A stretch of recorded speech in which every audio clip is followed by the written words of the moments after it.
fiction. The truth is stranger than fiction. সত্য এমন এক জিনিস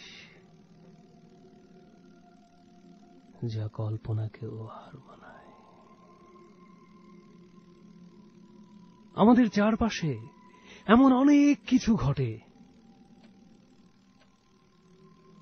কখনো বা দৃষ্টির মধ্যে,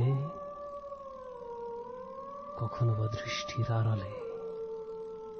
এমন অনেক কিছু ঘটে যার ব্যাখ্যা খোলা চোখে কখনো দেয়া যায় না, যার ব্যাখ্যা বিজ্ঞান কখনো দিতে পারেনি। Something strange, something unbelievable. এমনই ঘটে যাওয়া কিছু ঘটনা নিয়ে প্রতি শনিবার রাতের আয়োজন the horror segment, the unbelievable truth. Welcome to the world of horror.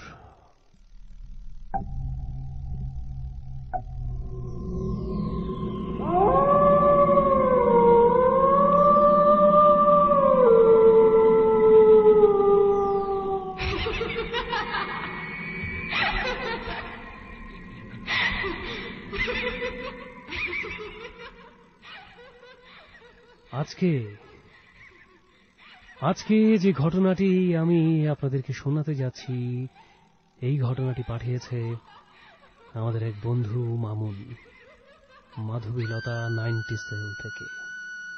বন্ধু মামুনের জীবনে ঘটে যাওয়া কিছু ভয়ঙ্কর মুহূর্তের কথা আজ আমরা শুনব।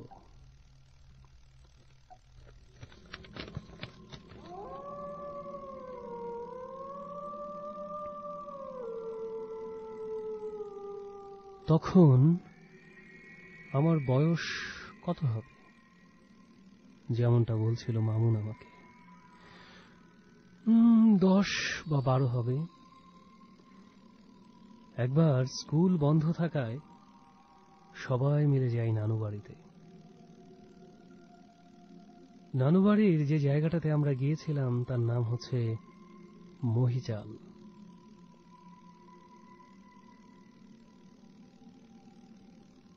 স্কুল বেশ কিছুদিন বন্ধ ছিল। একেবারে অজপাড়া গাঁ বলতে যা বোঝায়, আমাদের মহিচাল ছিল ঠিক তেমন একটি জায়গা।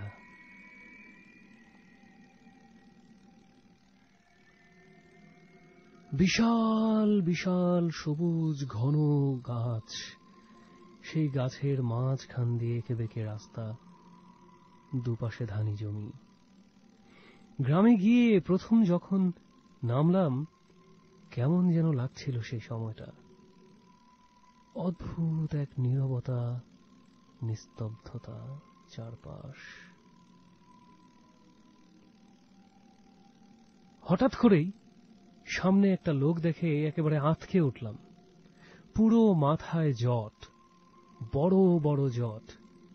কত বছর যে স্নান করেনি তা বোঝা মুশকিল। এমন অদ্ভুত লাল টকটকে চোখে তার চাহনি, মনে হচ্ছিল আগুন ঠিকরে বের হবে চোখ থেকে। আমার যে ছোট মামা ছিল তার বয়স ঠিক আমার কাছাকাছি, 12 বা 13 হবে। মামাকে প্রথম জিজ্ঞেস করি, উনি কে মামা? মামা বললেন, উনি একজন ওঝা। ওনার কাজ কি? বলল, সে তুই বুঝবি না, গ্রামে এসছিস, অনেক কিছুই আছে, অনেক খারাপ বাতাস আছে, এদেরকে বশ করে রাখাই হচ্ছে ওনার কাজ। যখন চলে যাচ্ছিলাম লোকটা ঠায় তাকিয়েছিল আমার দিকে। ঘটনার শুরু এখান থেকেই।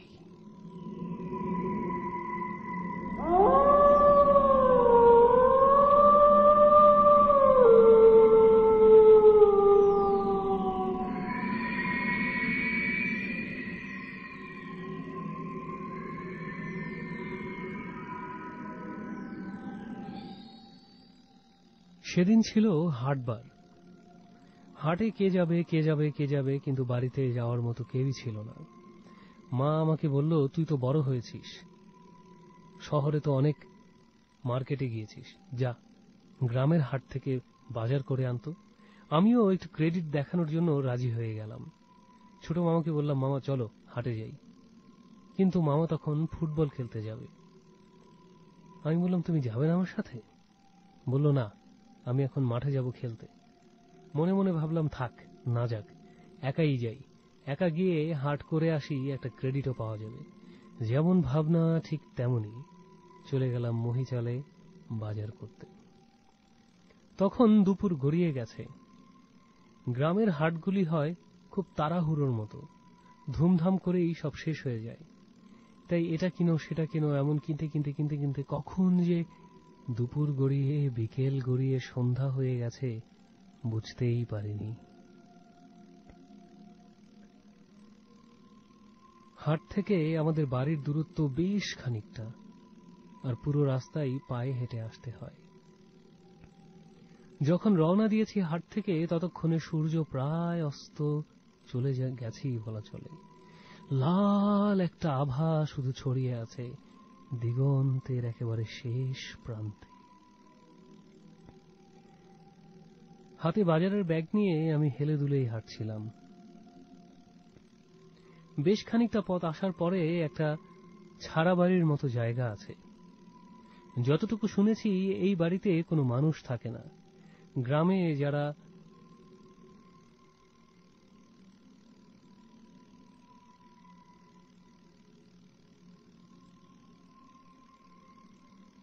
গতর খাটে, মানে কামলা দেয়, এই ধরনের লোক এই বাড়িতে থাকে।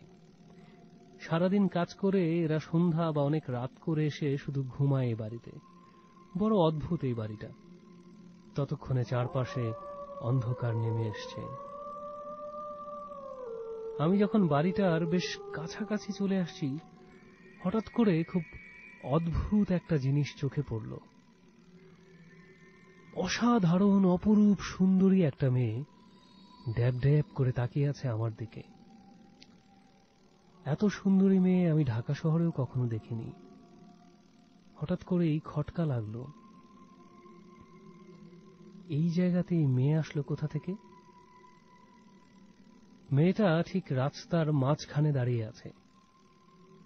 আমি মনে মনে ভাবলাম, হয়তো এই গ্রামেরই মেয়ে হবে, আমার মতো শহর থেকে এসছে বেড়াতে।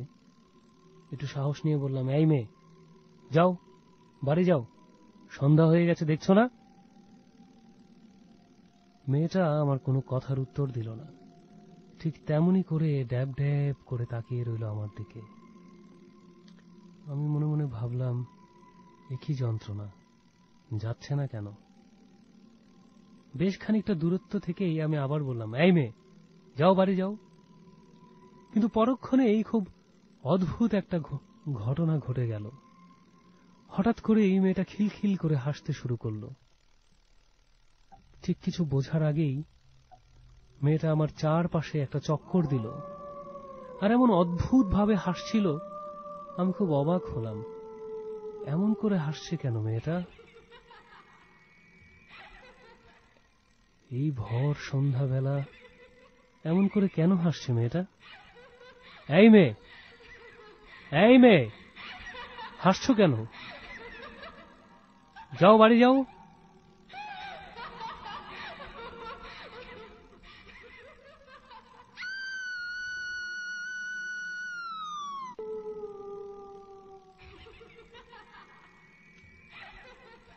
মেয়েটার হাসি তখনও থামেনি। আমি ভাবলাম, যাকগে, হাসুক, আমি আমার রাস্তায় হাঁটতে থাকি। ততক্ষণে বাড়ির সেই জায়গাটা ক্রস করে চলে এসেছে আমি। দেখলাম মেয়েটা তখনও খিলখিল করে হাসছে। হঠাৎ করেই একটা আত্মচিৎকার, তারপর ঠিক যেমন ছিল, সুনসান নীরবতা, একেবারে চুপ, কোথাও কোনো শব্দ নেই। দূরে কোথায় যেন একটা কুকুর আত্মচিৎকারে ফেটে পড়ল। কেমন একটা ভয় এসে আস্তে আস্তে গ্রাস করলো আমাকে। চারপাশে তাকিয়ে দেখলাম, কই, এখান তো কোনো মেয়েই নেই। ভাবলাম তাহলে মনে হয় চলে গেছে। আমি আবার হাঁটতে শুরু করলাম, কিন্তু কেমন যেন একটা ভয় ভয় করছিল তখন। কে এই মেয়ে? কোথা থেকে আসলো আর কোথায় বা চলে গেল? আমি ভাবলাম হয়তো আমি খেয়াল করিনি, বাড়ি চলে গেছে। প্রায় 10 থেকে 15 কদম সামনে আসার পরেই হঠাৎ করে মেয়েটা কোথা থেকে জেনে আবার উদয় হলো, এবার আমার একেবারে কাছাকাছি। বেশ খানিকটা ভয়ই পেয়ে গেলাম।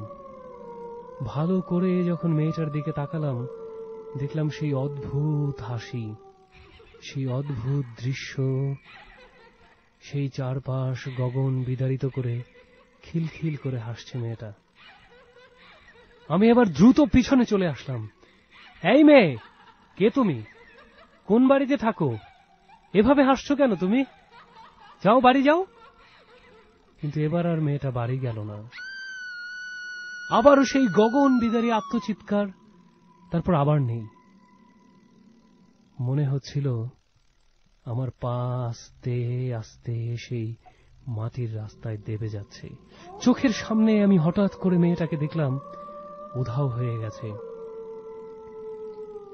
ছোটবেলা থেকেই বেশ ধর্মপ্রাণ ছিলাম, তাই মনের অজান্তেই যত সূরা কালাম ছিল সব পড়তে শুরু করলাম। চারপাশে কেমন একটা বোটকা গন্ধ। মনে হচ্ছে এই বুঝি মেয়েটা পেছন থেকে আসলো, এই বুঝি সামনে থেকে আসলো, এই বুঝি ঝাঁপিয়ে পড়বে আমার উপর। কিন্তু কে এই মেয়ে? কে? তারপর যা দেখলাম তাতে আমার আত্মা পানি শূন্য অবস্থা। ঠিক একটু সামনে গিয়েই একটা 3 রাস্তার মোড় আছে। সেই মোড়ে দেখলাম সেই জট বাঁধা সেই সন্ন্যাসীটা দাঁড়িয়ে আছে। তাকে দেখে যেন খানিকটা সাহস আসলো বুকের ভেতর। মনে হলো যাক, এ যাত্রায় মনে হয় বেঁচে যাব। দৌড়ে তার কাছাকাছি গেলাম। দেখলাম এক দৃষ্টিতে সেই সন্ন্যাসী তাকিয়ে আছে আমার দিকে। আমি কিছু বলার আগেই সে হাত তুলে থামিয়ে দিল আমাকে, এবং তারপর যা ঘটল তা ছিল অনেকটাই এরকম।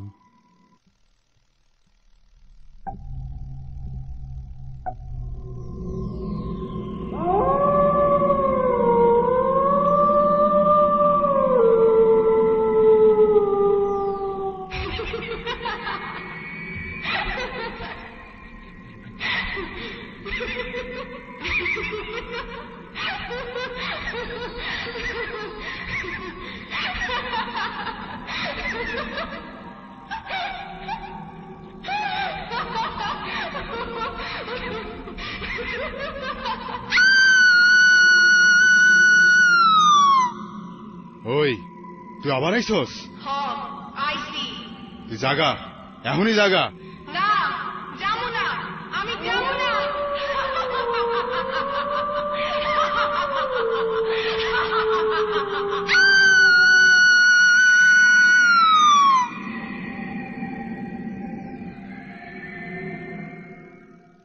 সবকিছু দেখে মনে হচ্ছিল যেন এখানেই প্রাণটা চলে যাবে।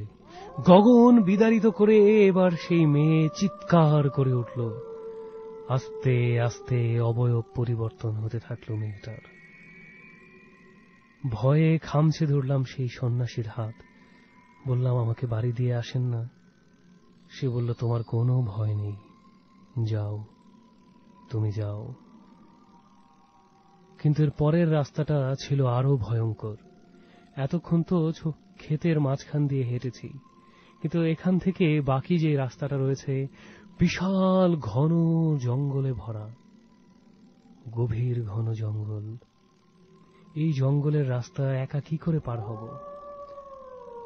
সেই লোকটা আমাকে অভয় দিয়ে বলল, তোমার কোনো ভয় নেই, আমি এখান থেকে দাঁড়িয়ে তাকিয়ে আছি, তুমি যাও। কি করব কিছুই বুঝতে পারছিলাম না। তখনও চারপাশে সেই অট্টহাসি বাতাসে প্রকম্পিত হচ্ছে।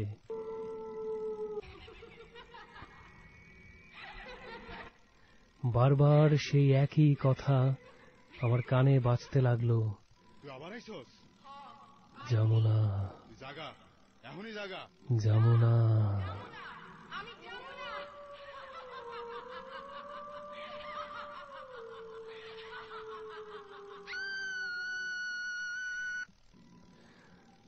একটু সাহস সঞ্চয় করে অনেক সুরাটুরা পরে রওনা দিলাম বাড়ির পথে।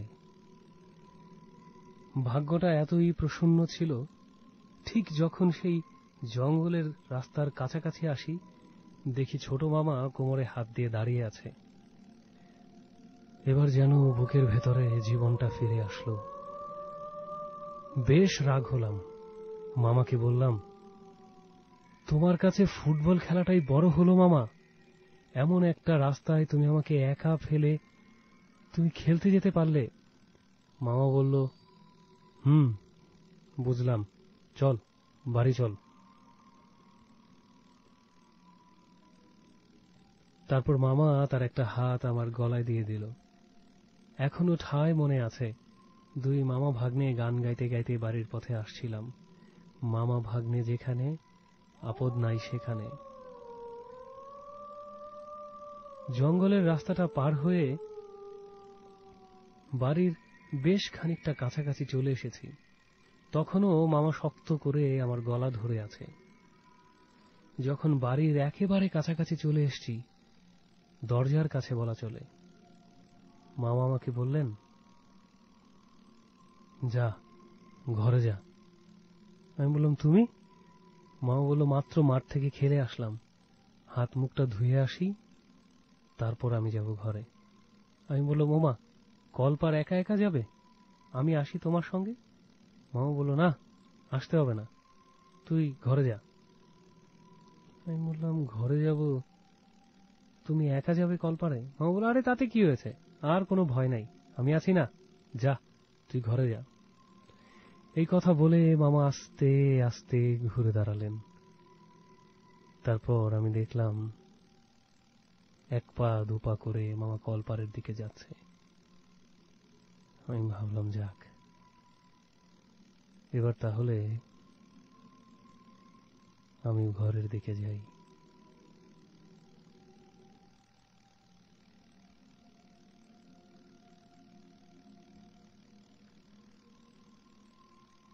সদর দরজা পার হয়ে আমাদের ঘরটা আরো বেশ ভেতরে। দরজার খুব কাছাকাছি এসেই চিৎকার চেঁচামেচি শুরু করলাম। এমন সময় মা দরজা খুলল, বলল, কিরে, এত দেরি হলো কেন? আমি বললাম, আর বলো না, রাস্তায় সে যে কত কাহিনী, বলছি তোমাকে। বলেই যখন ঘরের ভেতর তাকালাম, দেখলাম একটা পুরনো সিন্দুক আছে আমাদের। সেই সিন্দুকের উপর মামা বসে পা দুলাচ্ছে। মামা, তুমি এখানে? তাহলে এতক্ষণ আমি কার সাথে আসলাম?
বাস্তব এমন এক জিনিস যা কল্পনাকেও হার মানায়।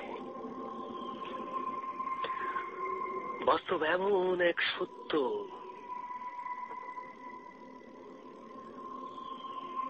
যা মাঝে মাঝে আপনার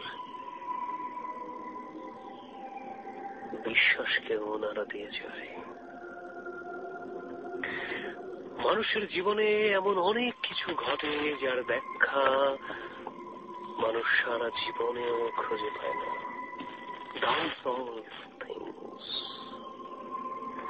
মানুষের জীবনে এমন অনেক কিছু ঘটে বিজ্ঞান যার কোনো ব্যাখ্যা তার করতে পারে না। Something strange, something paranormal। আর এমনই ঘটে যাওয়া কিছু মুহূর্ত নিয়ে প্রতি শনিবার রাতের আয়োজন the horror segment, the unbelievable truth. Welcome to the world of horror.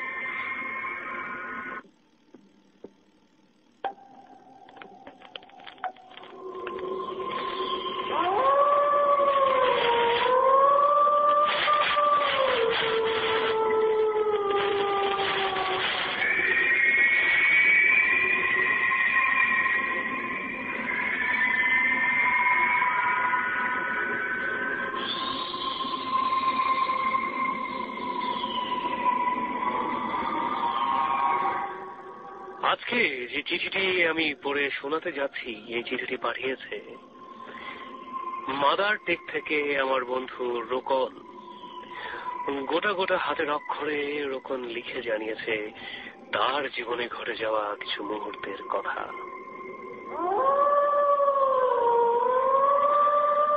রোকন তার চিঠিতে যা লিখেছে তা অনেকটা এরকম।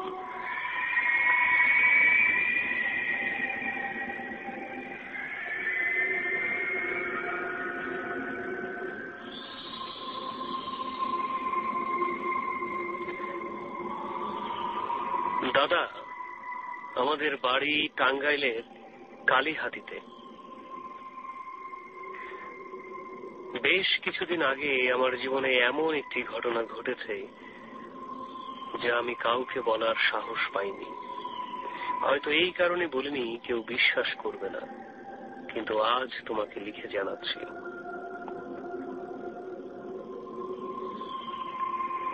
ঘটনাটা 2008-এর ঘটনা, অর্থাৎ আজ থেকে প্রায় 3-4 বছর আগের ঘটনা। প্রায় 3 বছর আগের। বৈশাখ মাসে একটা কথা প্রচলিত আছে আমাদের অঞ্চলে। বলা হয় বৈশাখ মাসের দুপুর বেলা নাকি খারাপ বাতাস বয়ে বেড়ায়, দৈত্য দানব এগুলি নাকি চষে বেড়ায় মাঠ ক্ষেত সবকিছুর উপর দিয়ে।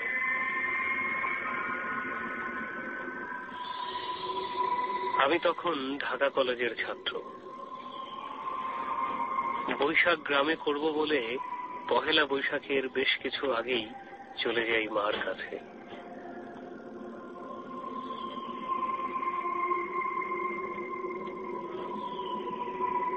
পহেলা বৈশাখের ঠিক আগের দিন, যেটাকে বলে চৈত্র সংক্রান্তি। গ্রাম অঞ্চলে এই দিনটাকে বেশ ঘটা করে পালন করা হয়।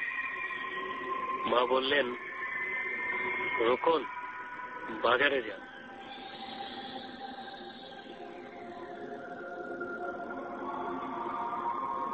বাবা কাজে থাকায় আমাকে বাজারে যেতে হয়েছিল।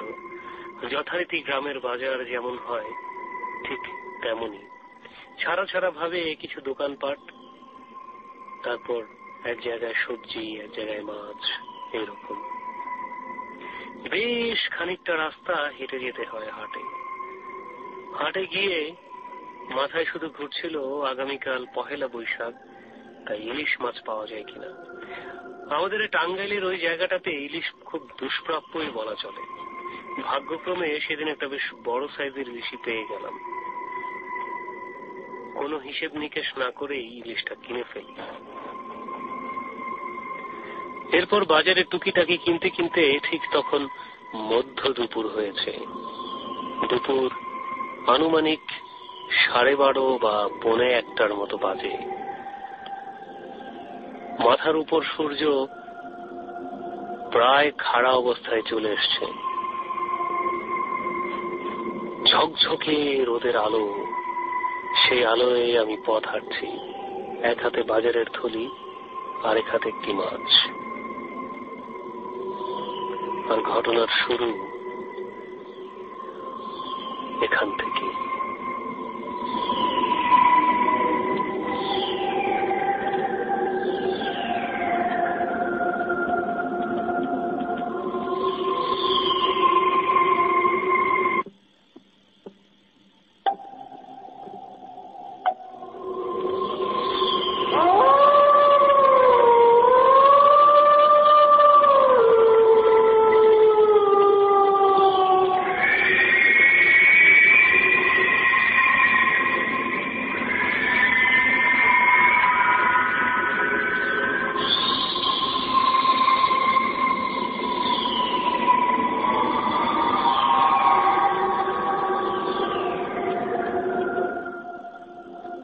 মাছ নিয়ে আর সেই বাজারের থলি নিয়ে আমি আস্তে আস্তে হাঁটছি।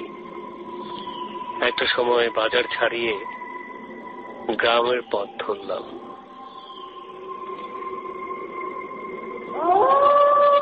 একটা সময় দেখলাম আস্তে আস্তে মানুষ কমছে। তখন প্রায় দুপুর 1:30টার মতো বাজে। মাঠ ঘাট সব ফাঁকা। নিজের উপর খানিকটা বিরক্তই হলাম। কেন যে রিক্সা নেইনি, যদিও আমাদের ওই জায়গাটা পুরোই কাঁচা রাস্তা, তারপর একটা দুটো রিক্সা তখন আসা যাওয়া করতে সবেমাত্র শুরু করেছে। রোদে মনে হচ্ছিল চামড়া পুড়ে যাবে। বেশ খানিকটা হাঁটার পরে সামনেই হঠাৎ করে দেখলাম বেশ কিছু গাছপালা। তবে জায়গাটা কেমন যেন গা ছমছমে, কারণ ওই গাছগুলি এতই পুরনো,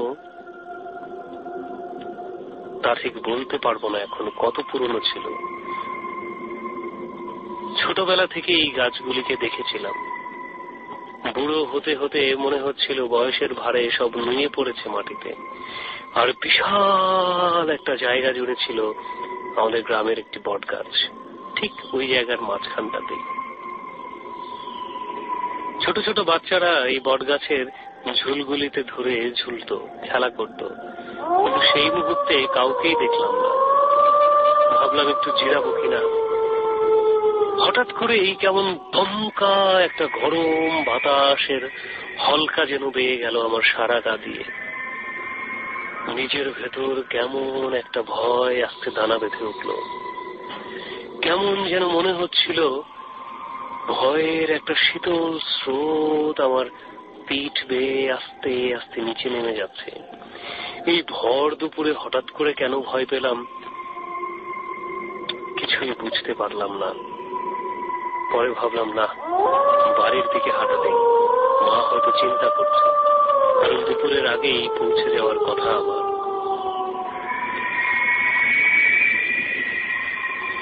সেই ঝোপঝাড় গাছগুলি যখন পার হয়ে হাঁটতে শুরু করেছি, হঠাৎ করেই মনে হলো কে যেন আমার পেছন পেছন হাঁটছে। কেমন চিং চিং একটা নূপুরের শব্দের মতো। আমি আটকে উঠে দাঁড়িয়ে গেলাম। কে কে হাঁটছে? ওই কেউ নেই তো, কিন্তু আমি যে পরিষ্কার শুনলাম কে যেন নূপুর পায়ে পেছনে পেছনে হাঁটছে। আবারও হাঁটতে শুরু করলাম। আবারও সেই শব্দটা পরিষ্কার শুনতে পাচ্ছি, ছিন ছিন ছিন ছিন। আমি পরিষ্কার শুনতে পাচ্ছি নূপুর পড়া কে যেন। ঠিক আমি যখন এক পা ফেলি তখন সেও এক পা ফেলে। আমি যখন দাঁড়িয়ে যাই সেই নূপুর পড়া পায়ের শব্দটাও সঙ্গে সঙ্গে দাঁড়িয়ে যায়। কেমন একটা অশরীরী ব্যাপার মনে হচ্ছিল চারপাশে। কেমন যেন হঠাৎ করেই নিজের ভেতর নিজেকে হারিয়ে ফেলছিলাম। কিন্তু এমন লাগছে কেন, কে হাঁটছে? আবার খানিকটা হাঁটলাম, আবার দাঁড়িয়ে গেলাম। কি হচ্ছে আমার সাথে? এমন হচ্ছে কেন আমার সাথে? একবার ভাবলাম পিছনে আর তাকাবো না, কিন্তু হাঁটতেও ভয় লাগছিল। হঠাৎ করে ঘুরে পেছনে তাকালাম এবং তারপর যে দৃশ্যটা দেখলাম খুব অদ্ভুত ঠেকলো আমার কাছে। হঠাৎ করে আমার কাছে মনে হলো কেমন যেন একটা ধোঁয়াশা আমার পেছনে দাঁড়িয়ে আছে, এবং পরক্ষণে ভালো করে তাকিয়ে দেখলাম একটা কালো বিড়াল ড্যাব ড্যাব করে আমার দিকে তাকিয়ে আছে। এত কালো বিড়াল আমি আমার জীবনে কখনো দেখিনি। কেমন লাল টকটকে তার দৃষ্টি। ভয়ে আটকে বেশ খানিকটা পিছিয়ে গেলাম। পরে নিজেকে নিজেই সাহস দিলাম, ধুর, একটা বিড়াল দেখে এমন ভয় পাচ্ছি, সবাই শুনলে কি ভাববে। যা, এই বিড়াল যা, দূরে যা, যা।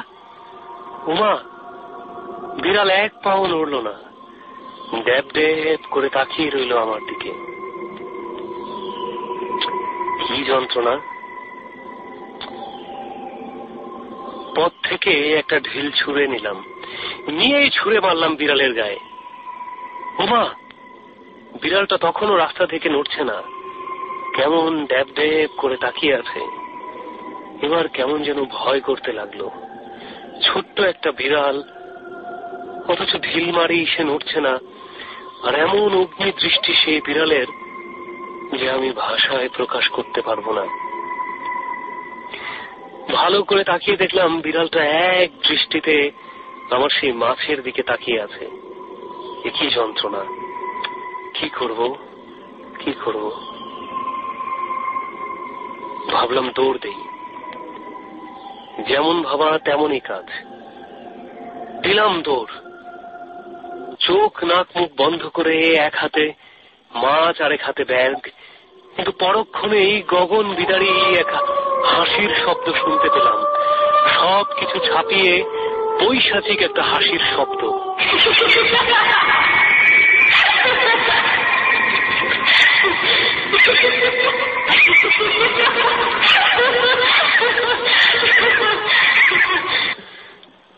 কে হাসছে এমন করে? ভয়ে ততক্ষণে আমার পা মনে হচ্ছিল আর চলবে না, মাটিতে দেবে যাওয়ার অবস্থা। পেছন ফিরে যে তাকাবো সেই সাহসটাও মনের মধ্যে নেই। চারপাশে তাকালাম, যতদূর চোখ যায় শুধু জমি আর জমি, একটা মানুষও নেই। ঠিক দুটো তাল গাছ, আর সেই তাল গাছের নিচেই আমি দাঁড়িয়ে আছি এখন। কিন্তু সেই হাসি কার ছিল? গলা দিয়ে কোনো শব্দ বের হচ্ছে না। হঠাৎ করেই চৈত্র সংক্রান্তির সেই দিনে এক টুকরো মেঘ কোথা থেকে এসে যেন ঠিক সূর্যের মুখটাতে জেঁকে বসল। ভর দুপুরে মনে হচ্ছিল যেন আস্তে আস্তে অন্ধকার নেমে আসছে। পরক্ষণেই চোখ মেলে তাকিয়ে দেখি সেই বিড়ালটা সেই জায়গাতে দাঁড়িয়ে আছে, ভয়ঙ্কর হিংস্র চোখে তাকিয়ে আছে আমার দিকে।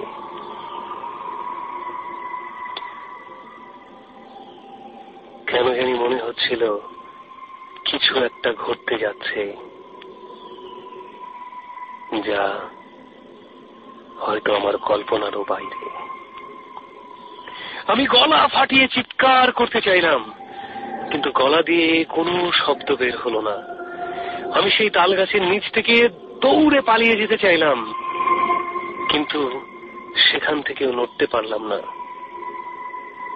হঠাৎ করে তাকিয়ে দেখি বিড়ালটা নেই, কিন্তু কোথা থেকে যেন সেই হাসির শব্দ ঠিকই ভেসে আসছে।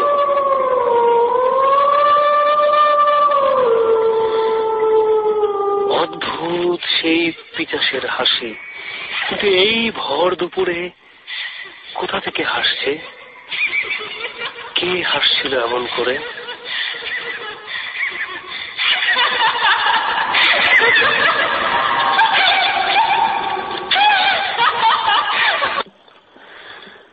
যতটুকু সাহস ছিল বুকে সঞ্চার করে ঊর্ধ্বশ্বাসে শুধু দৌড়াচ্ছি। এখনো পরিষ্কার মনে আছে, শুধু দৌড়াচ্ছি আর দৌড়াচ্ছি। বাঁচাও বাঁচাও বলে চিৎকার করছি। কেন জানি মনে হচ্ছিল যে এবার যদি ঘুরি তাহলে হয়তো আর জীবনে বাঁচব না। কতক্ষণ দৌড়েছিলাম মনে নেই। দৌড়তে দৌড়তে একটা সময় জ্ঞান হারিয়ে ফেলি।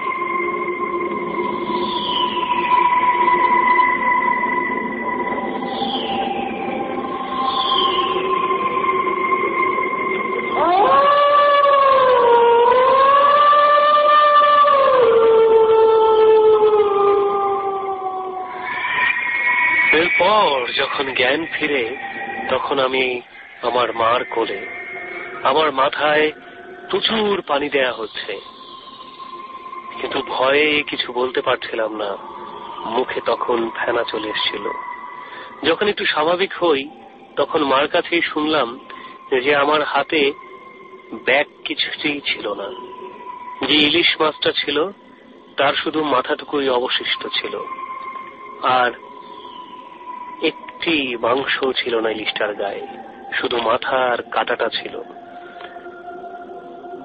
মা দেখেই বুঝতে পেরেছিল কিছু একটা হয়েছিল, যা অনেকটাই অস্বাভাবিক, অশরীরী। তখন আমি যখন পুরো ঘটনা বলি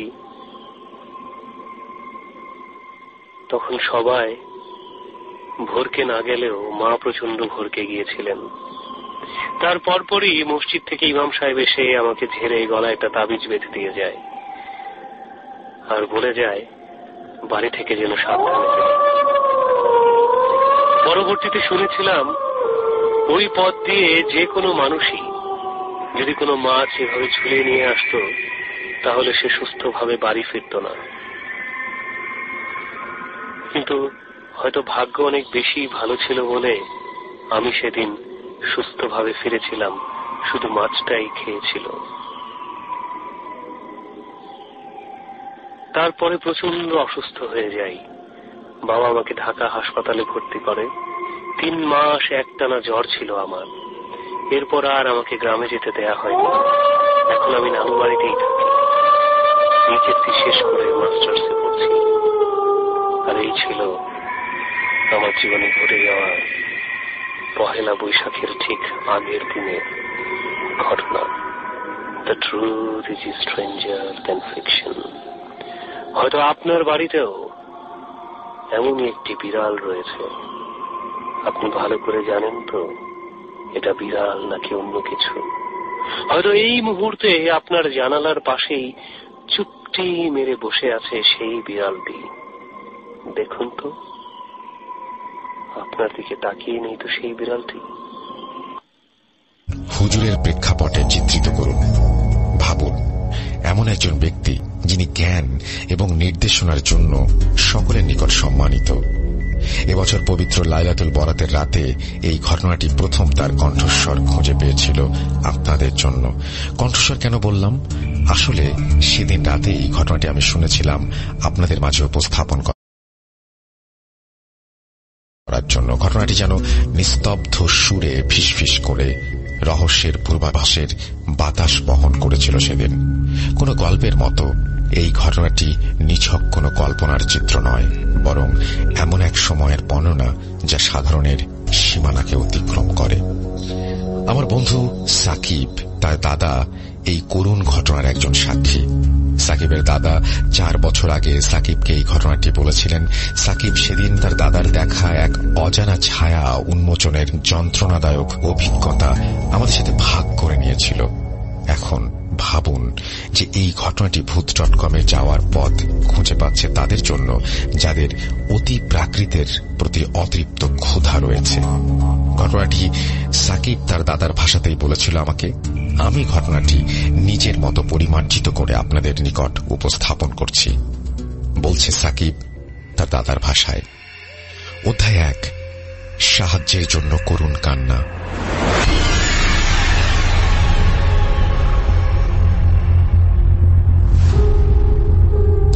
ঘটনাটি ঘটেছিল আজ থেকে প্রায় 43 বছর আগে। কি বলবো, এই ঘটনা এখনো আমাকে তাড়িয়ে নিয়ে বেড়ায়। অমানবিক চিৎকার যখন শুরু হয় তখন প্রায় মধ্যরাত। রহমান হুজুর ঘুম থেকে জেগে উঠলেন। ওনার বাড়ি ছিল মানিকগঞ্জ জেলার কোনো এক গ্রামে। বাড়ি থেকে একটু দূরে ভেসে আসা এক আর্তচিৎকারে সেই রাতে ওনার ঘুম ভেঙে যায়। উনি ওনার তসবিহ আর টুপিটা হাতে করে বাইরে ছুটে গেলেন। রাতের ঠান্ডা বাতাস তার শরীরে যেন ঠান্ডার কামড় বসিয়ে দিচ্ছিল। হুজুর যতই কাছে যাচ্ছিলেন ততই কান্নার আওয়াজ আরো বেড়ে যেতে লাগল। গ্রামের নদীর তীরে অবস্থিত সাধারণত আর 5টা ঘরের মতো সেখানেও ছিল একটি মাটির ঘর। দূর থেকে দেখা যায় আলো জ্বলছে ঘরের ভেতর। টিনের চালের ফাঁক ফোকর ভেদ করে মোমবাতির তীব্র আলো ঠিকরে বের হচ্ছিল। হুজুর একটু সামনে এগোলেন। জানালা দিয়ে ভেতরে উঁকি মেরে দেখেন এবং ভয়ে আতঙ্কিত একটি পরিবারকে দেখতে পান। মেঝেতে হিংস্র চেহারা আর তীক্ষ্ণ চোখের খুব অল্প বয়সী একটি মেয়ে শুয়ে আছে, আর বাড়ির বাকি সদস্যরা শক্ত করে ঘিরে ধরেছে তাকে। তাদের সমস্ত অঙ্গ প্রত্যঙ্গগুলো যেন এক অদৃশ্য শক্তির বিরুদ্ধে লড়াই করছে। এমত অবস্থায় রহমান হুজুর দরজায় টোকা দিলেন। মেয়ের বাবা আব্দুর রশিদ সাহেব দরজা খুলতেই রহমান হুজুর ঘরে ঢুকে চিৎকার করলেন, ফিরে যা জাহান্নামের শয়তান, এই মাসুম বাচ্চাটিকে এক্ষুনি ছেড়ে দে। এই কথা বলে হুজুর কুরআন থেকে তার জানা বিভিন্ন আয়াত পাঠ করতে লাগলেন। আয়াতের দোহাই দিয়ে হুজুর শয়তানকে চলে যাবার নির্দেশ দিলে মেয়েটির কণ্ঠস্বর ও নড়াচড়া কিছুটা ধীর হয়ে গেল, যদিও ভয় এখনো বাড়ির সকলের মস্তিষ্কে বাসা বেঁধে রয়েছে। তার বাবা আব্দুর রশিদ সেখানে হুজুরকে দেখে দরজা ছেড়ে হতাশায় মগ্ন হয়ে হুজুরের দিকে ছুটে গেলেন। হুজুর, দয়া করে আমার রিমাকে সাহায্য করুন। কোন এক শয়তান তার শরীর কবজা করেছে। আমরা জানি না কি করব, আমরা এই অবস্থায় কি করব কিচ্ছু বুঝতে পারছি না। সে অনুনয় করে। হুজুর শান্তভাবে মাথা নাড়লেন আর রিমাকে ঘরের ভেতরে নিয়ে গিয়ে পরিষ্কার পোশাক পরিয়ে অজু করিয়ে পবিত্র করে রাখলেন। এও বললেন যে কোন সালিম এই মাসুম বাচ্চাটিকে কষ্ট দিচ্ছে, আমি দেখব। কিছুক্ষণ পর হুজুর রিমার ঘরে প্রবেশ করলেন। ভেতরে ঢুকেই উনি রিমাকে প্রচন্ড জোরে কাঁপতে দেখলেন। এখনো তার চোখ তীক্ষ্ণ, খোলা। তার চোখের এই তীক্ষ্ণতা দেখতে এমন ছিল যে এই চাউনি এই পৃথিবীর কোনো মানুষের নয়। তার মুখ বন্ধ, তবুও তার চোয়াল থেকে কেমন যেন গমগমে একটা আওয়াজ বের হচ্ছে।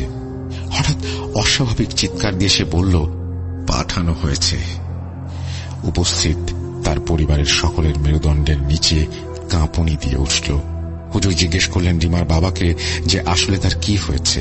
উনি বললেন, হঠাৎ করে ঘন্টা কয়েক ধরে রিমার এমন অবস্থা, মিনিটে মিনিটে আরো খারাপ থেকে আরো খারাপের দিকে যাচ্ছে। কিছুক্ষণ ধরেই সে অস্বাভাবিক আচরণ করছিল। প্রথমে সে নানান ধরনের অদ্ভুত দুঃস্বপ্নের কথা বলতো আমাদের, তারপর নানান ধরনের উল্টাপাল্টা আগা মাথা ছাড়া কথা বলতে শুরু করে। আস্তে আস্তে সে রাতে ঘুমানো বন্ধ করে দিয়েছিল একেবারেই। না ঘুমিয়ে ঘুমিয়ে চোখ দুটো দেখতে কেমন যেন শয়তানের মতো হয়ে গিয়েছে। খাওয়া দাওয়া বন্ধ করে দিয়েছিল। দিনরাত নাকি সে কারো জন্য অপেক্ষা করত আর বলতো 12 জন, মাত্র 12 জন। কারা 12 জন, কি বা তাদের পরিচয়, কিছুই আমরা জানি না।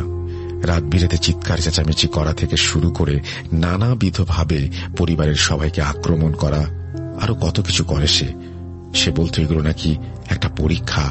12 জনের জান কবজ করে কেউ একজন আসবে, কিন্তু কে সেটা জিজ্ঞেস করলে রাগী গলায় হেসে ফিসফিস করে বলতো মৃত্যু। হুজুর, আমার মনে হয় কোন শয়তান তাকে বশ করেছে, আপনি ওকে বাঁচান। ও আমার খুবই আদরের মেয়ে, বাঁচান মেয়েটাকে হুজুর, চাপা গলায় বললেন রশিদ সাহেব। হুজুর রশিদ সাহেবের কাঁধে আশ্বাস দিয়ে হাত রাখলেন আর রিমার মাথার কাছে ঘেঁষে বসলেন। হুজুর রিমার চুলে আলতো করে হাত বুলিয়ে দিলেন আর বললেন, মাথা ঠান্ডা করো মা, কোনো ভয় বা কোনো প্রকার ক্ষতি নেই। রিমার আগে গজগজ করতে করতে বলল, হুজুর এখন তোর কাছে আসবে। হুজুর রিমাকে বলল, কে আসবে? হে শয়তান, তুই অপবিত্র। এই পবিত্র শরীরে এটা কি অভিশাপ দিয়েছিস তুই? যতই নিষ্পাপ হবার ভান ধরিস না কেন, তুই শয়তান, তোর নিকৃষ্ট স্বভাব প্রকাশ কর। হুজুরের কথায় রিমার কোনো ভ্রুক্ষেপ হল না। রিমার মুখ তার অস্বাভাবিক গতিবিধি অব্যাহত রেখেছে। কিছুক্ষণ পর হঠাৎ ভারী এক কণ্ঠস্বর উত্থিত হয় রিমার মুখ দিয়ে, যা আসলে তার নয়। বোকা হুজুর, তুই আমাকে হারাতে পারবি না।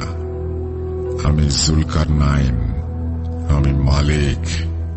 আজ রাতে এই মেয়েটিকে আমার ইচ্ছে মতো কষ্ট দিয়ে মারব। হুজুর কোরআনের আয়াত উচ্চারণ করে শয়তানকে সাবধান করে বললেন যে তার খেলা এখানেই শেষ। উনি মেয়েটির শরীর ছেড়ে দিতে বললেন শয়তানকে, অন্যথায় আল্লাহর আয়াতের ক্রোধের মুখোমুখি হবার জন্য প্রস্তুত হতে বললেন। হুজুরের সতর্ক বার্তা শুনে শয়তান ঠাট্টা করে হেসে উঠল। খুব ভালো। এই কথা বলে শয়তান জানালো সে আপাতত চলে যাবে, তবে সকলকে জেনে রাখতে বলল যে সে দাবি করছে যে তার মুনিব শয়তানের জন্য এই গ্রামের 12টি আত্মাকে তুলে নিয়ে যাবে। হুজুর যেন পারলে তাদের সবাইকে বাঁচিয়ে দেন। এই কথা বলার সাথে সাথেই রিমার শরীর হিংস্রভাবে কাঁপতে শুরু করে এবং আস্তে আস্তে স্থির হয়ে যায়। জ্ঞান ফিরলে রিমার আচরণ পরীক্ষা করে হুজুর স্বস্তির নিঃশ্বাস ফেললেন আর জানালেন যে রিমা এখন স্বাভাবিক অবস্থায় আছে। রিমা আবার ঘুমিয়ে গেল। রশিদ সাহেব তার ঘুমন্ত মেয়েকে কৃতজ্ঞ চিত্তে কোলে তুলে নিয়ে হুজুরকে ধন্যবাদ জানালেন। আল্লাহ তাআলার রহমতে রিমা এখন শান্তিতে আছে।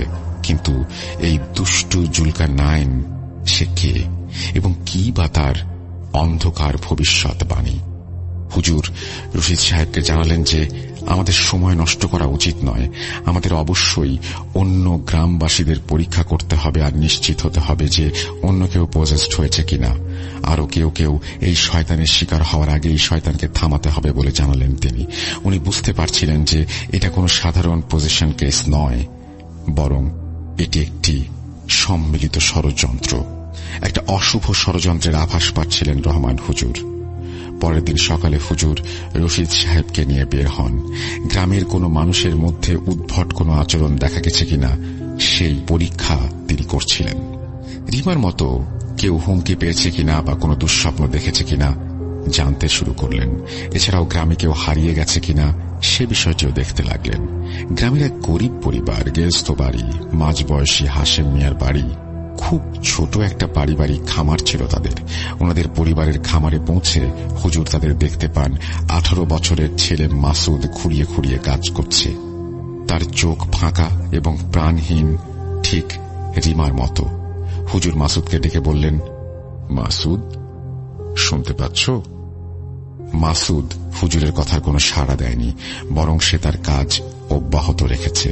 হঠাৎ দ্রুত গতিতে তার অসহায় বাবা মা হুজুরের সামনে এলেন আর জানালেন 3 ছেলের মাঝে মাসুদই এমন বাজে অবস্থায় রয়েছে। 3 দিন ধরে তার এই অবস্থা। খাওয়া, কাজ সব করলেও মনে হয় সে যেন এখানে উপস্থিত নেই। এটা নাকি তার মাসুদ হতেই পারে না। কোনো কিছু যেন মাসুদকে নিয়ন্ত্রণ করছে। অশ্রুসিক্ত স্বরে মাসুদের মা কথাগুলো বললেন। হুজুর মাসুদকে ঘরে নিয়ে গিয়ে কবজিতে 2টি আঙুল রাখলেন আর তার গায়ে অস্বাভাবিক ঠান্ডা অনুভব করলেন।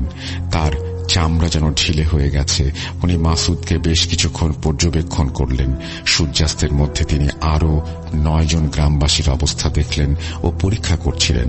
রিমা ও মাসুদের মতো কিছু উপসর্গ, যেমন ফ্যাকাশে খালি দৃষ্টি, অস্বাভাবিক নড়াচড়া, বরফের মতো ঠান্ডা শরীর, এই রহস্যগুলো হুজুরকে অনেক বেশি পরিমাণে মানসিক চাপে রেখেছিল।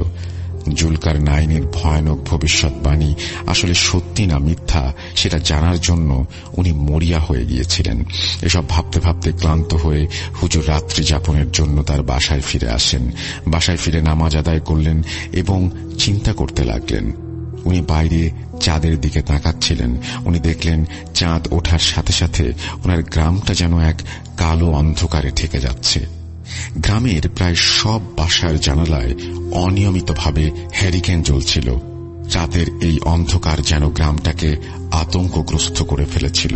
হুজুর জানতেন যে যুদ্ধে তিনি জড়াচ্ছেন সেই যুদ্ধ তার সাহস এবং ভয় উভয়কেই পরীক্ষা করবে। যুদ্ধের আগেই কোনো মতে সম্ভাব্য কোনো সমাধান খুঁজতে মরিয়া হয়ে যাচ্ছিলেন হুজুর। সাধারণ রুকাইয়ার বাইরে গিয়েও উনি এই শয়তানি শক্তির সাথে যুদ্ধ করতে রাজি। গ্রামের অনেকেই বর্তমানে অনেক ভয়ে জীবনযাপন করছে। গ্রামের রক্ষক হিসেবে মেনে নিয়েছে গ্রামবাসী হুজুরকে। ওনাকে কিছু একটা করতেই হবে। সাহস নিয়ে এগিয়ে যাবার প্রয়াস করলেন হুজুর। এই লড়াই গ্রাম ও মানুষকে বাঁচাবার লড়াই, এই লড়াই শয়তানকে পরাজিত করার লড়াই। আগামী দিন হুজুরের আসল কাজ শুরু হবে, আর আল্লাহর কাছে সেই কাজের জন্য হুজুর রহমতের ভিক্ষা চেয়ে ঘুমিয়ে পড়লেন। অধ্যায় 2, শয়তানের মুখোশ উন্মোচন।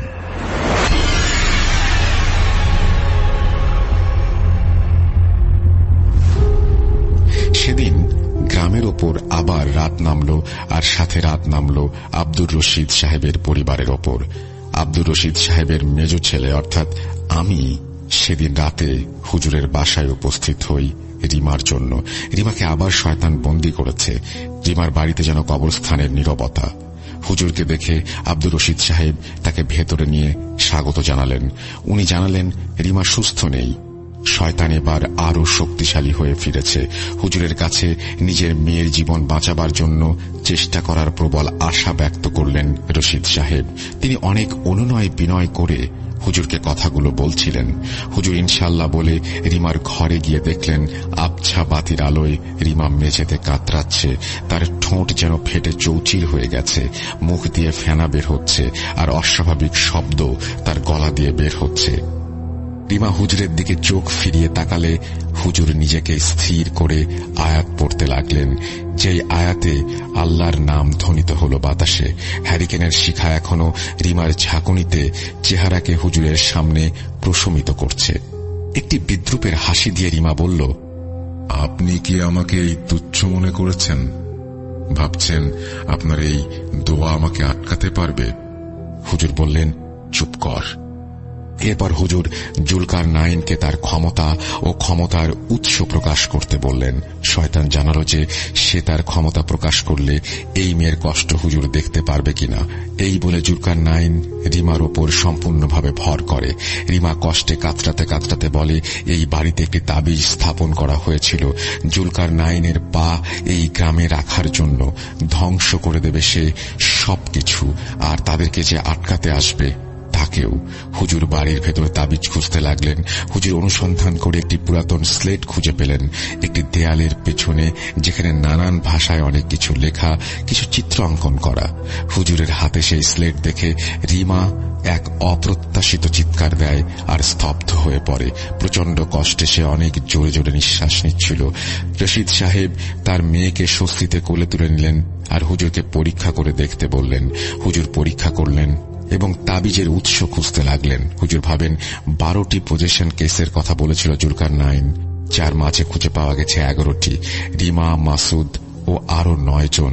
তাহলে শেষেরটা কোথায়? হুজুর গম্ভীরভাবে জিজ্ঞেস করলেন। জুলকার নাইন শয়তানি হাসি দিয়ে হুজুরের দিকে না সূচক মাথা নাড়ল আর রিমাকে নিয়ে কটূক্তি করল। হুজুর জানতেন যে আসল কাহিনী উদ্ঘাটনের জন্য জুলকার নাইনকে আরো জিজ্ঞাসাবাদ করা দরকার ছিল, কিন্তু হুজুর জানতেন যে জুলকার নাইনের বাকি পরিকল্পনাগুলো আরো নিষ্ঠুর হতে পারে। তিনি আব্দুলকে বললেন রিমাকে পাহারা দেবার জন্য এবং বাকি একজনকে খুঁজে বের করার জন্য রওনা হলেন, এই আশায় যে শেষ ব্যক্তির সাথে কথা বললে হয়তো উনি গুরুত্বপূর্ণ কোনো ক্লু খুঁজে পেতে পারেন। উনি গ্রামের রাস্তায় চলতে লাগলেন। গ্রামের এক বাড়ির সামনে গিয়ে হোঁচট খেয়ে পড়েন। কোনো এক অদৃশ্য শক্তি ওনার কানে কানে বলে, এখানে।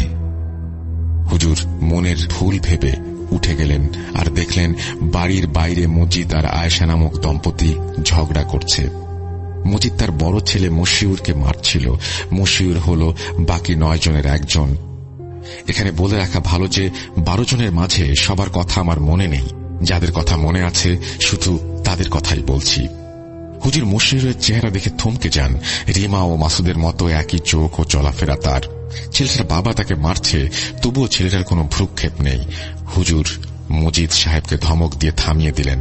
মশিউর হুজুরকে দেখে বলল, রহমান, তোর কাজের প্রশংসা না করে পারছি না, তুই আবারও এখানে চলে এলি? মশিউরের কাছে এসে শান্তভাবে হুজুর বললেন, হ্যাঁ, তোর পরিকল্পনা আমাকে বল, আজাব কমে যাবে। মশিউরের নড়াচড়া থেমে গেল হুজুরের চ্যালেঞ্জের কথা শুনে। সে তার নাম বাবিল এবং তার আরেক নাম মৃত্যু। মশিউর স্বাভাবিক কণ্ঠস্বর অস্বাভাবিক করে কথাগুলো বলল। হুজুর বাবিলকে জিজ্ঞাসা করলেন সে কেন এই নিরপরাধ মানুষদের কষ্ট দিচ্ছে। বাবিল জানায় তাদের মালিক শয়তান দুনিয়াতে চরম বিশৃঙ্খলা সৃষ্টিকারী, মানুষের কষ্ট তাকে আনন্দ দেয়। মশিউর দাঁতে দাঁত লাগিয়ে কটকট করে হাসছিল। হুজুর এবার রাগে দুঃখে বাবিলের ওপর আল্লাহর কালামের আয়াত পড়ে আজাব ডেকে আনলেন আর বললেন, এই ছেলেটির সাথে সাথে বাবিলের খেলা আজ রাতেই শেষ করবেন উনি। মশিউর ঘুমিয়ে পড়ার আগে আরো একবার কুৎসিতভাবে হাসল অভিব্যক্তিহীন মুখোশে। হুজুর আবার চলতে লাগলেন। গ্রামে যেতে যেতে হুজুর আবারও এক ভয়ঙ্কর শয়তানের সম্মুখীন হলেন। হুজুরকে যেন কেউ গাইড করে নিয়ে যাচ্ছে প্রতিটি আক্রান্ত ব্যক্তির কাছে। হয়তো সেই শয়তান যার পরিকল্পনার কথা এখনো জানা যায়নি। হুজুর দেখলেন একজন অল্প বয়সী নববধূ অশ্লীলভাবে চিৎকার করার জন্য চেষ্টা করছে এবং দৌড়ে একটি বাচ্চার সামনে গিয়ে তার ক্ষতি করার চেষ্টা করছিল। হঠাৎ সে হুজুরের দিকে তাকিয়ে ফিক করে হেসে দিয়ে বলল, বাহ রহমান, তুই এসেছিস তাহলে? এই বলে সে কুর্নিশ করে কাকে যেন অভ্যর্থনা জানায়। হুজুর জিজ্ঞাসা করে সে কাকে অভ্যর্থনা জানালো। মহিলাটি জানায় সে তাকে অভ্যর্থনা জানালো যিনি রহমান হুজুরকে এখানে নিয়ে এসেছে। হুজুর বুঝলেন উনি চারিদিক থেকে শয়তানের জালে জড়িয়ে যাচ্ছেন। যেসব শয়তানের সাথে হুজুরের দেখা হয়েছে তারা প্রত্যেকেই কিছু রহস্যজনক ক্লু দিয়েছিল। প্রতিটি মানুষের ভেতর গিয়ে তারা যখন মানুষকে দুর্বল করছে তখন তাদের মাস্টারও নাকি আরো শক্তিশালী হয়ে উঠছে। সে আরো বলে যখন 12টি মোমবাতি নিভে যাবে আমাদের মালিক অবতার এই পৃথিবীতে হাঁটবে। হুজুর 12 নম্বর ভিকটিমের কথা জানতে চাইলে সে জানায় সর্বশেষ ভিকটিমের পরিচয় সে দেবে না। রাত নামে ক্লান্ত স্থির হয়ে হুজুর রিমার কাছে ফিরে আসেন। রশিদ সাহেব তাকে জানালেন যে শয়তান দুর্বল হয়েছে, কিন্তু সে বলেছে তার কাজ হচ্ছে গুমরাহ আর বিলম্ব করা। তার কাজ নাকি প্ল্যান মতোই এগিয়ে যাচ্ছে। হুজুর চুপ করে তাদের পরবর্তী পদক্ষেপ নিয়ে চিন্তা করছিলেন। তখন রশিদ সাহেবের বাসার দরজায় কড়াঘাতের শব্দ হল। গ্রামের গোরখোদক সিদ্দিক দৌড়ে দরজার ভেতরে চলে গেল আর হুজুরকে বলল, হুজুর তাড়াতাড়ি আসুন, দাফনের সময় ভয়ঙ্কর কিছু ঘটেছে। হুজুর ও রশিদ একসাথে একটা গলিতে ঢুকে সিদ্দিককে অনুসরণ করতে লাগলেন। কবরস্থানে পৌঁছে তারা ভয়ে থমকে গেলেন। চাঁদের আলোতে দেখা গেল সদ্য খনন করা একটা কবরে একটি কঙ্কাল শুয়ে আছে। কিন্তু এ কিভাবে সম্ভব? হুজুর কিছুটা মুষড়ে পড়লেন এই ভেবে যে উনি কি করবেন। অধ্যায় 3, রুকাইয়া যুদ্ধ।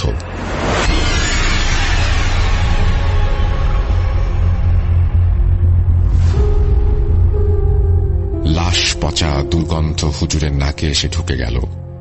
ভয়ঙ্কর মাটি এমনভাবে দুপাশে সরে যাচ্ছিল যেন বড় কোনো কীট তার ভেতর থেকে বের হয়ে আসবে এখনই। হঠাৎ এক অপরিচিত লোক কোথা থেকে যেন দৌড়ে এসে সেই কবরে শুয়ে পড়ে। সেই ব্যক্তিটি কবরে থাকা কঙ্কালের হাত ধরে টেনে বের করে আনল। হাড়গুলি খুলে খুলে পড়ছিল কঙ্কালের শরীর থেকে। ক্ষুধার্তের মতো সেই লোক হুজুরের দিকে তাকিয়েছিল শয়তানি চেহারায়। অপরিচিত লোকটি কঙ্কালটি দেখিয়ে বলল, সুন্দর না? আমি এই কঙ্কালের শরীরে প্রবেশ করে আপনাদের মাঝে চলতে চাই আরেকবার। লোকটার কণ্ঠটা কেমন যেন। হুজুর আল্লাহর নাম নিয়ে শয়তানের ভুল ধরিয়ে দিয়ে বললেন, মৃত ব্যক্তি এই দুনিয়াতে আর কখনো হাঁটতে পারে না। এই বলে হুজুর শয়তানকে সেই অপরিচিত ব্যক্তিটিকে মুক্ত করে দিতে বললেন। মৃতদেহটি মাথা কুঁচকে যাচ্ছিল আর ঘাড়গুলো ভয়ঙ্করভাবে ফেটে যাচ্ছিল এবং সে বলল, আমি জুনাস। এই ব্যক্তি একটি অপবিত্র কালো জাদু করে আমাকে ডেকেছিল আর আমি তার ডাক মঞ্জুর করেছি। হুজুর চিৎকার দিয়ে বললেন, মিথ্যুক শয়তান, কোন জীবন্ত ব্যক্তি এমন ভয়াবহতা কামনা করে না। এই মৃত কঙ্কাল ও এই ব্যক্তিকে ছেড়ে দে। খুব ভালো। জুনাস যাবার আগে বলে যায় যে এত রাতে আরো বেশি খারাপ পরিস্থিতির সম্মুখীন হতে হবে তাকে শীঘ্রই। হুজুর বুঝলেন উনি আরো একজন শয়তানের হাত থেকে আরেকজনকে মুক্ত করলেন। এরপর হুজুর রশিদ সাহেবকে দিয়ে সেই অপরিচিত ব্যক্তিটিকে তার বাড়িতে পাঠিয়ে দিলেন। এরপর ক্লান্ত ও স্থির হয়ে হুজুর বিশ্রামের জন্য বাড়ি ফিরে এলেন আর ভাবছিলেন কি করা যায়। উনি জানেন যে আস্তে আস্তে প্রতিটি নতুন রাত নতুন সব আতঙ্ক নিয়ে উপস্থিত হচ্ছে সবার মাঝে। উনি বাইরে তাকালেন, আকাশে চাঁদ উঠেছে। চাঁদের ফ্যাকাশে আলোতে হুজুর তার ঘরের দরজায় নখের আঁচড় অনুভব করলেন। উনি উঠে গিয়ে দরজা খুলে দেখেন গ্রামের মধ্যবয়স্ক যুবক বাঁধন তার দরজার সামনে 2 হাত বুকের কাছে নিয়ে কুঁজো হয়ে দাঁড়িয়ে আছে। তার চোখ সম্পূর্ণ খোলা। আমাকে ভেতরে ঢুকতে দে। তার মুখ খুবই বিদঘুটে, গলার আওয়াজগুলো কেমন ভাবে যেন বের হচ্ছিল। হুজুর কিছুটা বিচলিত হয়ে জিজ্ঞেস করলেন সে কি চায়। বাঁধন জানায় সে এখন হুজুরের সঙ্গ চায়। এই কথা শুনে হুজুর ভয়ে পিছু হটেন আর টেবিল থেকে পড়া পানি ছিটিয়ে দিলেন বাঁধনের ওপর। পানি গায়ে লাগার পর হুজুর তাকে ধাক্কা দিয়ে দরজার বাইরে বের করে দেন আর দরজা বন্ধ করে দেন। দরজার বাইরে থেকে হিংস্র প্রাণীর গর্জন ভেসে আসছিল। দরজার তালা দিয়ে হুজুর বিচলিতভাবে আল্লাহর কাছে সাহায্য চাইলেন। বহু কষ্টে ওই রাতটা তিনি পার করলেন। ফজরের আজান দিলে উনি নামাজ পড়লেন আর ভাবলেন সত্যিকারের যুদ্ধ আস্তে আস্তে শুরু হতে যাচ্ছে। সূর্যের আলো ফোঁটার সাথে সাথে হুজুর ঘর থেকে বেরিয়ে পোজেস্ট কেসের ভিকটিমদের বাড়িতে বাড়িতে উপস্থিত হলেন এই আশায় যে নতুন কোনো ক্লু পাওয়া যাবে। কিন্তু কেউ তাকে কোনো তথ্য দিতে পারল না। সবার একই কথা, সেই সময় যা হয়েছিল কিছুই তাদের মনে নেই। তাদের এমন মনে হয়েছে যে তারা গভীর ঘুমে আছে। এরপর হুজুর গতরাতে ওনার বাসায় আসা বাঁধনের বাড়িতে উপস্থিত হন। উনি দেখলেন বাঁধনকে ঘরের ভেতরে আটকে রাখা হয়েছে আর তাকে আটকে রেখে তার পরিবারের লোকজন সবাই কাঁদছে। বাঁধন হুজুরকে দেখে জিজ্ঞাসা করে কাল রাতে হুজুরের কেমন ভয় লেগেছিল। হুজুর বাঁধনের ঘরে ঢুকে বাঁধনের রুকাইয়া করে বাঁধনকে সুস্থ করে দেন। হুজুরের মনে হল শয়তানগুলো যেন নিজ ইচ্ছায় সবার দেহ ত্যাগ করে চলে যাচ্ছে। কিন্তু কেন? ওদের আসল প্ল্যান কি? কোনোভাবেই তিনি ধরতে পারছিলেন না। হুজুর নিজ মনে হেঁটে বাড়ি ফিরছিলেন। এমন সময়ে একটি বাড়ির জানালা থেকে কেউ একজন মেয়েলি কণ্ঠে হুজুরকে ফিসফিস করে বলে, রহমান, এদিকে আয়। মেয়েটিকে হুজুর চিনতে পারলেন, তার নাম সালমা। হুজুর সালমার চোখে রিমার মতো রং লক্ষ্য করলেন আর সালমার বাড়িতে গেলেন। সালমার বাড়িতে যাওয়ার পর সালমার পরিবার জানায় যে সালমা কিছুদিন যাবৎ উদ্ভট কিছু আচরণ করছে। হুজুর সালমার আচরণের কথা শুনে বুঝতে পারলেন সালমাও সেম রিমার মতো অবস্থা বরণ করে নিয়েছে। হুজুর সালমার ভেতরের ভয়ানক লক্ষণ পর্যবেক্ষণ করেন। সালমা চিৎকার দেয় এবং হুজুরকে মারতে আসে। সালমার পরিবার ভয়ে রুমের এক পাশে গিয়ে আশ্রয় নেয়। হুজুর শয়তানকে আল্লাহর নামে তার পরিচয় প্রকাশ করতে বলে। সালমা মেঝেতে পড়ে যায়, হাত পা শক্ত হয়ে যায় আর নানান দিকে বেঁকে যায়, চোখের সামনে সাদা হয়ে যায় সবকিছু। ঠোঁট একটি বিশ্রী হাসিতে পরিপূর্ণ। হুজুর কড়া ভাষায় বললেন, তোর খেলা এখানেই শেষ। এই বলে হুজুর আবারও রুকাইয়ার আয়াত পড়া শুরু করলেন সেই শয়তানকে মেয়েটির শরীর থেকে ছাড়িয়ে দেবার জন্য। শয়তান হাসি দিলে হুজুর আয়াত পড়েন আর চিৎকার করে বলেন, মেয়েটিকে ছেড়ে দে, নয়তো আল্লাহর গজবের সম্মুখীন হতে হবে তোকে। চিৎকার দিয়ে সালমার শরীর সে ত্যাগ করে। সালমা মেঝেতে পড়ে যায় আর মাথায় আঘাত পায়। সে কাঁপছিল প্রচন্ডভাবে।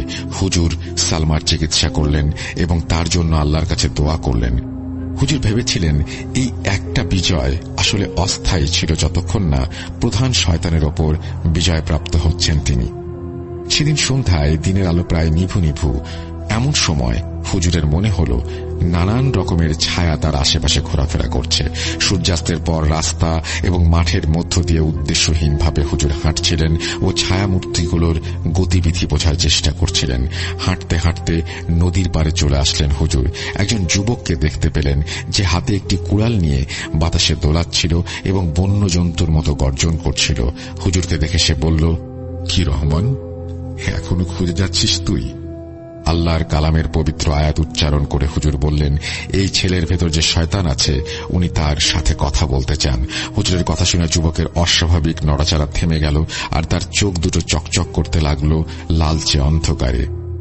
আমি জাহাঁকা, ঝগড়ার রাজা। আমার মাধ্যমে এই গ্রামের পুরাতন অভিশাপ আবার পুনর্জন্ম নেবে। আবারও এক আগা মাথা ছাড়াই কথা শুনে হুজুর বিরক্ত হয়ে গেলেন এবং তার কনিষ্ঠ আঙ্গুল চেপে ধরে আল্লাহর কালামের মাধ্যমে শয়তানকে যুবকের দেহ ত্যাগ করে চলে যেতে বললেন। শয়তান যুবকের মুখ দিয়ে একটি বিদঘুটে হাসি দিয়ে যুবকের শরীর ত্যাগ করে। যুবকটি মাটিতে পড়ে অজ্ঞান হয়ে যাওয়ার আগে কেঁপে উঠছিল আর তার কুড়াল তার হাত থেকে পড়ে যাচ্ছিল। হুজুর অচেতন যুবকের জ্ঞান ফিরিয়ে তাকে বাসা পর্যন্ত পৌঁছে দিয়ে আসেন। হুজুর ভাবতে থাকেন যে গ্রামের পুরাতন অভিশাপ পুনর্জন্ম নেবে। এটি কোন ধরনের ধাঁধা হলেও এর উত্তর কি আল্লাহ জানে। শয়তানের এই স্নায়বিক খেলা চলতেই থাকে নাকি নৃশংসতা ডেকে আনে এই খেলা? আস্তে আস্তে হুজুর পজেসড ব্যক্তিদের আলাদা করছিলেন গ্রামের ভেতর। উনি কোনো ইনোসেন্টের ক্ষতি না করেই ওনার কাজ চালিয়ে যাচ্ছিলেন।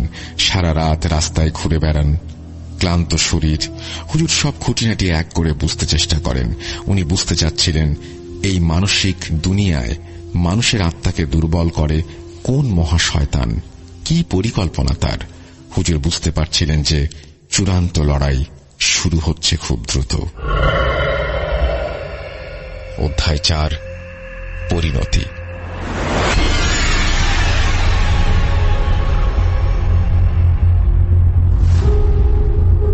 পরদিন সকালে সূর্য ওঠার সাথে সাথে হুজুর জানতেন সময় আস্তে আস্তে কমে আসছে। শুধুমাত্র রহস্যজনক 12 নম্বর ঘটনাটি আইডেন্টিফাই করা বাকি ছিল। সেদিন রাতে রশিদ সাহেব ও বাকি কিছু গ্রামবাসীদের সাথে যোগ দেন তিনি এবং একটি জরুরি মিটিং ডাকেন। উনি বলেন, ভাই, 12 জনকে পজেস করার মাধ্যমে কোন এক নিকৃষ্ট শয়তান এই গ্রামটিকে নরক বানিয়ে রেখেছে এবং নরক বানানোর পরিকল্পনা এখনো অব্যাহত রয়েছে। 12 জন আক্রান্ত মানুষের মাঝে একজন ছাড়া বাকি সবাইকে পাওয়া গেছে, কিন্তু চূড়ান্ত পজেসড ব্যক্তিটি এখনো লুকিয়ে আছে। তার নাম জানি না। কি নারকীয় ষড়যন্ত্রের প্ল্যান করছে তারা। আমাদের অবশ্যই সন্ধ্যার আগে তাকে খুঁজে বের করতে হবে। এই খোঁজ চালিয়ে যাবার সময়ে যে কোনো চিহ্ন, তা যত ছোটই হোক না কেন, তাই একটা ক্লু দিতে পারে। কাজেই সাবধান, লক্ষ্য রাখবেন।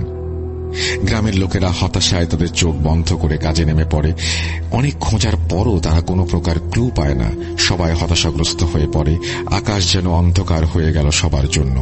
তখন হঠাৎ দূর থেকে এক ব্যক্তি দৌড়ে আসে এবং ক্ষীণকণ্ঠে জানায়, সাদিয়া সরকার বাড়ির মেয়ে নাকি কিছুদিন যাবৎ খুব উদ্ভট আচরণ করছে। সে নাকি সারাদিন রুমে একা থাকে। হুজুর এই কথা শুনে সময় নষ্ট না করে দ্রুত সরকার বাড়িতে চলে গেলেন।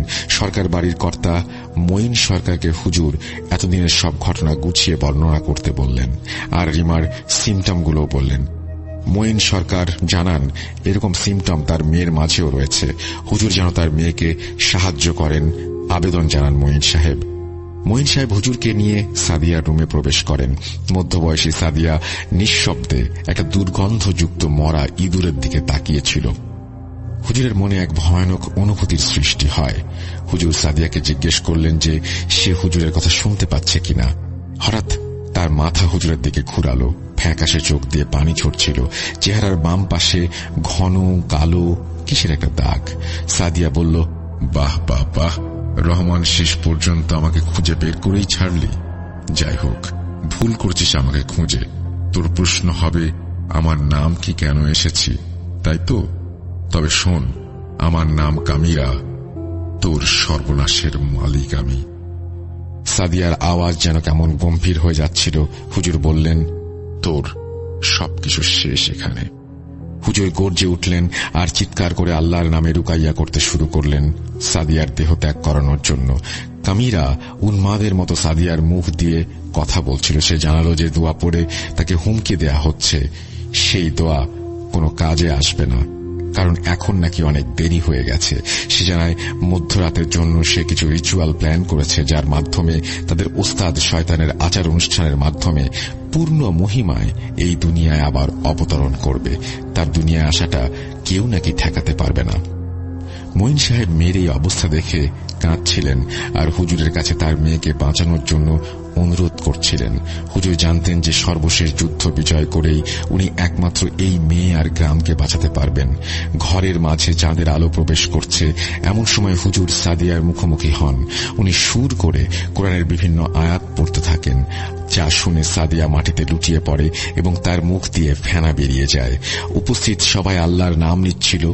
সাদিয়া উঠে বসে, চোখ দুটিতে যেন বিদ্যুৎ চমকাচ্ছে। চাঁদের আলোয় তার ছায়া মাটিতে পড়ে। ইয়া আল্লাহ, কিসের ছায়া এটি? শিংযুক্ত জন্তুর মুখ ছায়ায় স্পষ্ট দেখা যাচ্ছে।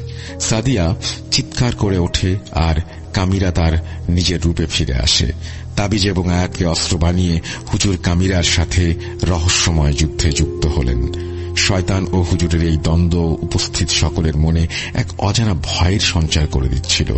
সাদিয়ার চোখে শয়তানি আভা জ্বলে উঠল। সে হুজুরের সামনে এসে হুজুরের গলা টিপে ধরল, তবুও হুজুর থামেনি। গ্রামবাসীরা ওনাকে সাহায্য করছিলেন, সবাই একসাথে আল্লাহর কালাম পড়ছিলেন।